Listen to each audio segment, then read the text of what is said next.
Então, pessoal, a gente está no módulo 3, na parte de finanças, onde quase todo o conteúdo é matemática financeira. Eu até pensei em fazer a parte de matemática financeira em áudio, mas eu acho que não seria o ideal para aprender. Então, eu vou disponibilizar os vídeos de matemática financeira gratuitamente para vocês que estão aqui no curso gratuito em áudio. O curso em vídeo, ele é pago, não sei se vocês sabem disso, mas essa parte aí, como eu não tenho como explicar em áudio, porque matemática exige essa parte visual, número e tal, eu vou colocar no seguinte link. Anotem aí: www.cpa10gratis.com, que é o meu site, /matemática. Então vai ter a parte da CPA 10 do módulo 3 de matemática financeira. Então vocês vão entrar lá, vão assistir essas aulas em vídeo, né, com o computador, com o celular, e depois vão voltar para cá, que eu vou concluir o conteúdo a partir do item 3.2.4, índice de referência. Então, para começar aqui o conteúdo em áudio da parte de finanças, já que vocês já viram a parte em vídeo, a gente vai começar por índice de referência, benchmark. Para dizer se o investimento se saiu bem ou mal, um fundo, por exemplo, é preciso compará-lo com o seu benchmark. Por exemplo, se é um fundo de ações com o Ibovespa, se é um fundo cambial dólar com a Petax do dólar, se é um fundo DI, ou se é uma aplicação de renda fixa com a taxa DI ou com a taxa Selic. Então, esse é o papel do benchmark, é servir de referência. Muitos investimentos, inclusive, são indexados a uma determinada taxa, a um determinado indicador. Então vamos lá, gente. Volatilidade é uma medida de dispersão. Quanto aquela variável ela sobe e desce. Então, quanto maior a volatilidade dos retornos de um investimento, maior será o risco. Em síntese, volatilidade é uma medida de risco. Os investimentos em renda variável, por exemplo, investimento em ações, tende a ser muito mais volátil do que um investimento em renda fixa. Quanto mais o investimento oscila, maior sua volatilidade e, consequentemente, maior será seu risco. Qual medida que indica a volatilidade? Normalmente a gente usa a variância e o desvio padrão como indicadores de volatilidade. Quanto maior o desvio padrão, maior será o risco daquele investimento. Prazo médio ponderado de uma carteira de títulos. Um fundo, uma carteira, é composto por diversos títulos. Títulos que vão vencer daqui a um mês, por exemplo. Títulos que vão vencer daqui a um ano. Um título público que vence daqui a 20 anos. Um título privado, um debênture que vence daqui a 8 anos. Para calcular o prazo médio, é preciso ponderar cada prazo, cada título, por o seu valor. O peso é um cálculo de média ponderada e o peso da média ponderada vai ser o valor do título. Um título que tem um valor de R$1 milhão vai ter uma influência maior no prazo médio da carteira do que um título que vale R$500. Então a gente faz uma média ponderada, ponderando peso e prazo, e calcula o prazo médio ponderado dos títulos. Então o prazo médio ponderado considera os valores dos títulos e os seus respectivos prazos para determinar o prazo médio da carteira. Títulos de valores mais elevados, repito, tendem a puxar o prazo da carteira para perto do seu vencimento. Quanto maior for o prazo de uma carteira, maior será o seu risco. Isso se dá por causa do desconto para o cálculo do valor presente. Então, você tem um prazo muito longo de uma carteira com prazo médio de 10 anos, vai calcular o valor atual dela, você vai dar um desconto ali de 10 anos. É como quando, por exemplo, alguém vai pagar uma parcela de um financiamento de um carro e quer pagar a última parcela. Ela vai ter um desconto muito maior na última do que na próxima. Então, qualquer mudança de taxa de juros vai acabar influenciando o preço do título. Então, quanto maior o prazo médio da carteira, maior será o risco da taxa de juros ou simplesmente o risco de mercado. Esse conceito, inclusive, é muito abordado nas provas da Anbima.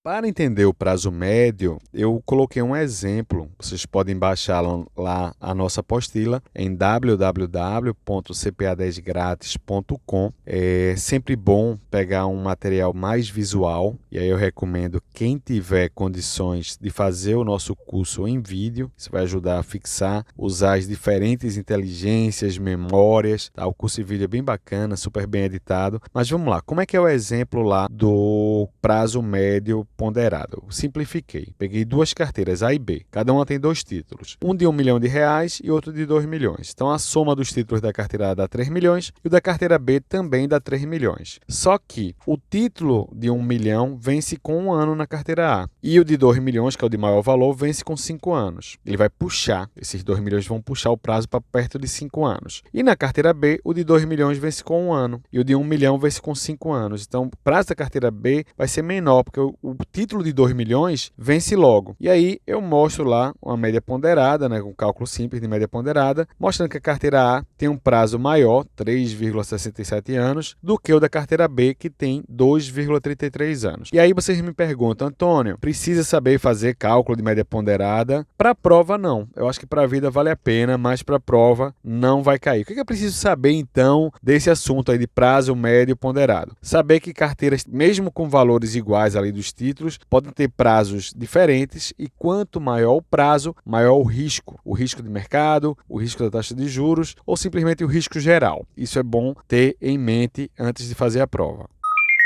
Marcação a mercado. Os ativos sofrem variações de preço diariamente. Então, por exemplo, eu comprei um título por R$ 100, amanhã ele pode estar valendo 101 ou estar valendo 99. Se eu não precificar corretamente o valor do título, por exemplo, num fundo, quem está comprando o título pode estar pagando mais caro ou mais barato do que realmente ele vale. Para saber o valor real dos ativos, a gente precisa precificar ele todos os dias. Então, a marcação a mercado ela é feita diariamente, precificar um ativo pelo seu valor de negociação diária no mercado. Quando o ativo tem uma grande liquidez, uma ação da Petrobras, por exemplo, é fácil ver o seu valor, né? Tem milhares de negócios, você vê no final do dia qual foi o valor de fechamento e essa é a cotação que você vai registrar lá. Por exemplo, quem tem um fundo de investimentos que investe em ações da Vale, pega o valor de fechamento e está lá o valor lá da ação. Ou seja, é muito fácil precificar ativos que são líquidos, que têm grande negociação no mercado. O difícil é precificar ativos de baixa liquidez. Imagina um ativo que fazem meses que não é negociado. Qual é o valor dele hoje? Então, para chegar ao valor dele hoje, é preciso estimar. E esse processo de estimar o valor de mercado dos ativos, ele precisa ser bem transparente, ou ter um certo nível de transparência. A metodologia não pode ser uma metodologia qualquer, aleatória. Os gestores de fundo, eles têm que mostrar como é que chegaram naquele valor. Por exemplo, um banco que administra vários fundos, ele não pode ter valores diferentes para o mesmo ativo. Por exemplo, no fundo A, eu digo que esse ativo valeu 100 e no fundo B, esse ativo está valendo 105. Isso não pode. Se ele vale 100 para o fundo A, o administrador vai ter que precificar o mesmo valor, ou seja, os mesmos R$ 100 para o ativo que está em outro fundo, o fundo B. Agora, instituições diferentes podem atribuir preços diferentes, desde que pelo menos a base metodológica seja exposta. Eu costumo exemplificar o seguinte: eu chamo um corretor para dar um preço na minha sala. Então, a sala que eu faço os cursos lá, ele me diz: Antônio, essa sua sala vale R$ 400 mil.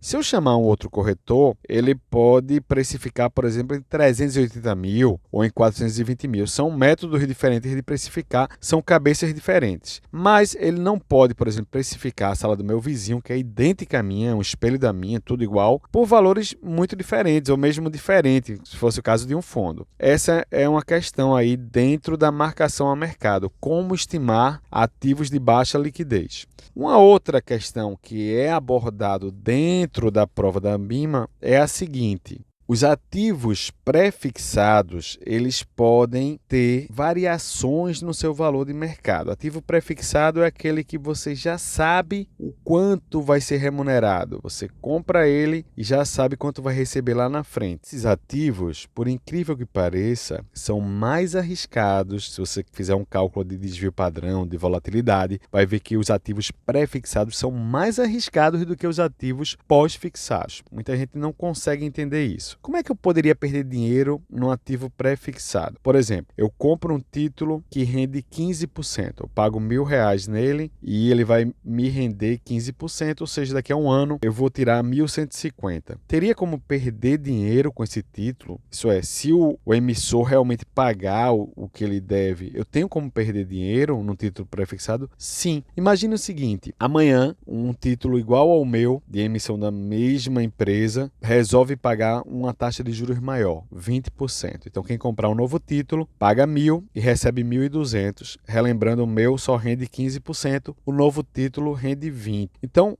todos vão querer o que rende 20%, tem uma rentabilidade maior, melhor. Se eu for vender o meu título no mercado, ninguém vai querer comprar. Então eu vou ter que diminuir o preço dele, vender por menos de R$ 1.000 para compensar essa diferença da taxa de juros. Então a marcação a mercado justamente entra aí. Um ativo pré-fixado, ele vai ser resgatado lá na frente por 1.150, mas eu comprei ele hoje por R$ 1.000, amanhã ele pode estar valendo, por exemplo, R$ 950. Ele vai variar ao redor da curva do papel. O juro não é linear, né? Ele tem uma curvatura, vai contornar, digamos, a curva do papel, mas sempre devemos seguir a marcação a mercado. Na apostila tem um gráficozinho bem interessante mostrando a curva do papel e a marcação a mercado. Como lição, eu deixo a seguinte, que é importantíssima para a prova. Títulos pré-fixados têm seus valores inversamente proporcionais à taxa de juros. Ou seja, quando a taxa de juros sobe, os títulos pré-fixados perdem valor. E quando as taxas de juros caem, os títulos pré-fixados ganham valor, ficam mais valorizados. E, repito, eles são os mais arriscados. São mais arriscados do que os títulos pós-fixados.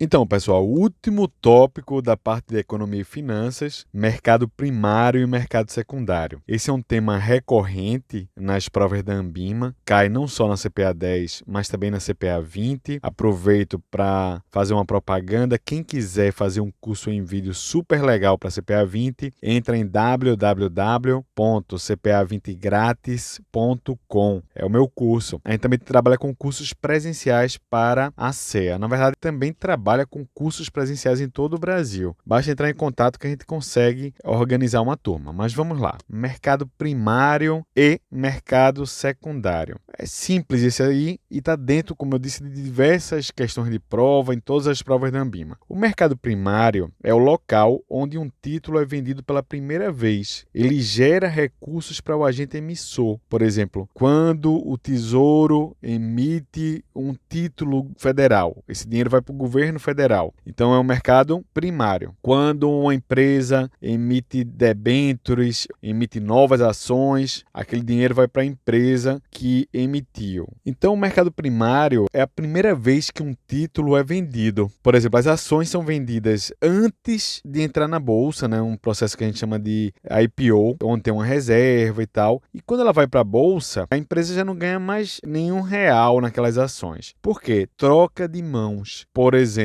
eu comprei uma ação e depois vendi aquela ação para outra pessoa na bolsa. Então, a troca, a ação, dinheiro entre eu e o comprador. A empresa só ganha dinheiro uma vez quando ela emite. O governo federal, ele só ganha dinheiro na emissão dos títulos. Quando os títulos trocam de mão, não vai ter nenhum ganho ou perda para o governo. O mercado em que ocorre a liquidez desses títulos é o mercado secundário. É o lugar onde um título já existente é vendido. Ele não gera recursos para o agente emissor. Essa é a chave para diferenciar mercado primário e secundário. Um exemplo, João comprou ações da Ambev e vendeu na bolsa. O valor da venda vai para o bolso de João e não para a Ambev. Logo, a bolsa é um mercado secundário. Eu costumo fazer, inclusive, uma analogia. Imagine um imóvel. Quando a construtora vende o imóvel, ela vai ganhar dinheiro, né? Vai pagar ali a obra, enfim, vai ter uma margem de lucro, mas depois que eu comprei aquele imóvel e vendi para outra pessoa, a construtora não ganha nada. Então, a primeira venda seria o mercado primário, às vezes se dá até na planta, né? Nem existe aquele imóvel, ela vende ali somente uma maquete, de repente, uma maquete até virtual hoje em dia. Eu compro, ela constrói o prédio, tem um lucro, e na hora que eu vendo o meu apartamento para outra pessoa, a construtora não ganha nada. É assim a diferença entre mercado primário e mercado secundário. Lembrando que a gente está falando dessa vez de títulos financeiros, títulos públicos, ações, debêntures. Então eu acho que com esse exemplo ficou bem clara a diferença entre mercado primário e mercado secundário. Gente, qualquer dúvida, entre em contato comigo, estou sempre no WhatsApp, meu número é 81, aqui de Recife, 99 385 1982.